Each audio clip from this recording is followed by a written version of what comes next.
How are you? How are you? I'm great. Thank you for asking. Um, So Harold will be questionable. Barmore will be questionable. Carlton Davis will be questionable. Marcus Jones will be questionable. And Robert Spillane will be out. Do you have a follow-up? I do. Some of your players, we saw Terrell in the locker room the past couple of days. The players talked about being optimistic by his presence, seeing him. Does that kind of extend to the coach, you and the coaching staff? Sure, absolutely. Yeah, I mean, we want to have people around here to make impact and do a great job, and that's why we wanted Terrell here. It's unfortunate what he's had to deal with, but he's battling and taking everything that they've asked him to do and do it. And when he's been able to come in, it's been great to have him here and help us and help the coaches. And he's made a lot of good relationships already, and I know that he'll make many more. Feels like, Go ahead. feels like from the outside, last week, I know it's different teams, different opponents, different lineups and all that, but it looked like Gibby took most of the reps in Robert's place last week. And is that one thing we can look for? Yeah, I would imagine that that's something that you could look forward, to. Just got to, focus on, there'll be a lot of people, most everybody will play. I mean, everybody that goes to the game is going to play and have a role. And we ask everybody to prepare as starters. And, that's something that's important. And so, Gibby will start in there, and then, have different guys will play and packages and everything else. How did Jack do green dot wise? I mean, he's so smart. I would imagine that was much of it. Well, communication wasn't an issue. I don't ever question that. We just have to play better defense, and that's team defense. That's getting stops on third down. That's finding ways to create turnovers. It's hard to play defense in this league. We know that without turnovers. And then when they do get to the red zone, we got to force them to kick field goals. Zach Orr said yesterday that on defense, he felt like maybe some of the guys were pressing to make plays as opposed to just focusing on their roles. Is that something you reiterate? And I guess how tough is that as a competitor when your team's down and obviously you want to do something to help, but maybe stepping back? Just do your job to help. And, we want to chase wins. We don't want to chase plays. And that's the message. And, I think if we focus on winning and what's required of winning, then every play will come to us and we'll make the ones that we're supposed to make. That's the most important thing. It's just, that goes back as far as I can remember, just saying, make the plays that you're supposed to make. And that will be plenty. And when we win, I think you've seen that's pretty accurate. And so that's what I try to say. And that's what the message was. Hi, Soph. I'm good. How are you? I mean, the rain is a little depressing, but It's bad today. Well, at least you're inside though. You didn't have to deal with that wind for practice. So that was pretty good. I just wanted to ask earlier. This week you were asked about a late season loss and if that could be a good thing. You said TBD. Obviously, you won't know until the game. But I'm just curious how you felt the team responded in practice this week. Well, I mean, I think we practiced well, and then again, ultimately, I always say the only day that truly matters is game day. And having been through this, I've had practice weeks that probably weren't too good, and then you play well, and it doesn't really matter.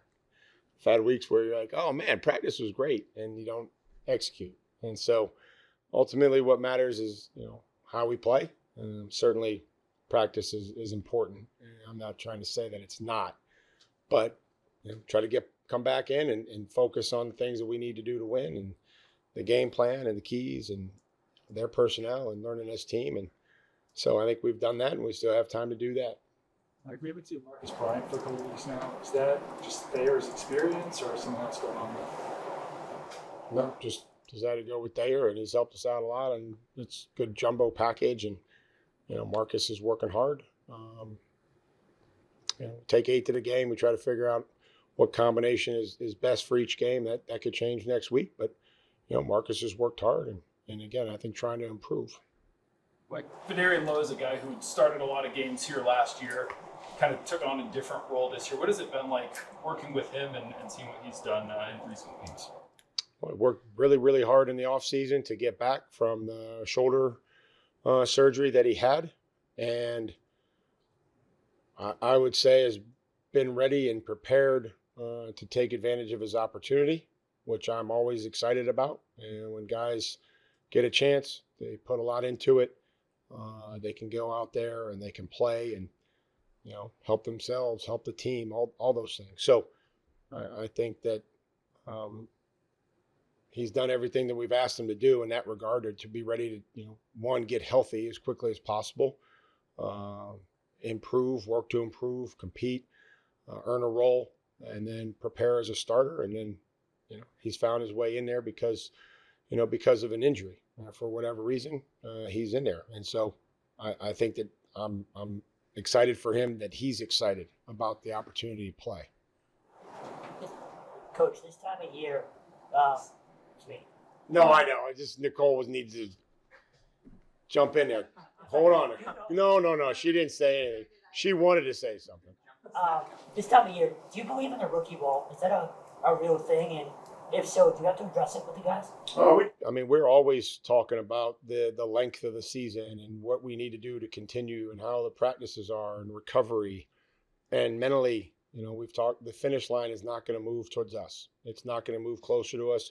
We have to keep attacking, and whether that's in games or situations or practice or whatever that may be, they don't move the finish line closer to us. And, I think, that was the message coming out of the game, and it'll be the message going forward. This is jogging your memory a little bit maybe, but Carlton Davis was talking about a day in the spring where you organized a bunch of activities, had players blindfolded, going through obstacles, partnered with someone sort of outside their position group. How did you come up with that idea, and why did you think it was something important for the team at that time? I put a lot of thought into this, whether you guys believe it or not. I try to be intentional. I don't want to waste their time. And with so many new faces, coaches, players, support staff, whatever that may be, I just felt like that some of that stuff was critically important in the spring before we, started dumping a bunch of plays onto guys. And, I think that's just an important part of team building is getting to know guys and, building trust and accountability. Those are all things that part of the program that we wanted to build. And, I would say it's always an ongoing battle that continues and strengthens. And, but I think that it's important. You've seen Trevion make a lot more big plays over the second half of the season. Is that comfort, or what do you think it is allowing him to make those big plays? There's a lot of things that go into, X plays. Probably having done some research, I would say about 30% of them are scheme where you're like, oh, that's a good scheme. And then the other 70 are guys making plays, guys blocking, guys breaking tackles, somebody getting a block. Anytime that there's those X play runs, the guys are getting block at the second and third level to spring them. So I would say it's a combination of all those. Certainly a credit to Trevion and everybody else that's blocked for him. Whether that's just him last week taking advantage of, an open edge and bouncing it back. We didn't really do much on the front side. So he, went out the back door, and, Drake was the guy that ultimately helped him, to score. So there's a lot of factors in that, but mostly just come down to the players making a play. You're confident in all your guys who watch the board. It wouldn't be, but it feels like, having been around this team a little bit, that losing Robert is a little bit different. A guy like Robert. Well, you have a guy that's in the middle of the defense that, isn't able to be out there right now. There's going to be some adjustments, but, we can't focus on that. We focus on, what the next opportunity is and what we need to do. And, but I don't think that would have been the answer to whatever was going on last week. If that's what you're wondering, I don't think that it would have been. When you see something kooky happen, See something, say something. across the league, like the 2-point conversion last night, do you use that as like a teaching point with your team, like the importance of, if Zach Charbonnet doesn't pick up that ball, Yeah, we always talk about all those things that come up, the things that come up in our games, the situations. There was a lot of them last week, and there'll be more going forward. We try to use those as teaching tools, and play to the recovery of the football, and let replay, sort it out. Now, I don't know if he was playing to the recovery of the ball or if he just happened to see something there as being a nice guy and was picking it up for the ref. Either way, he made a very good decision. Thank you, guys. Thank you.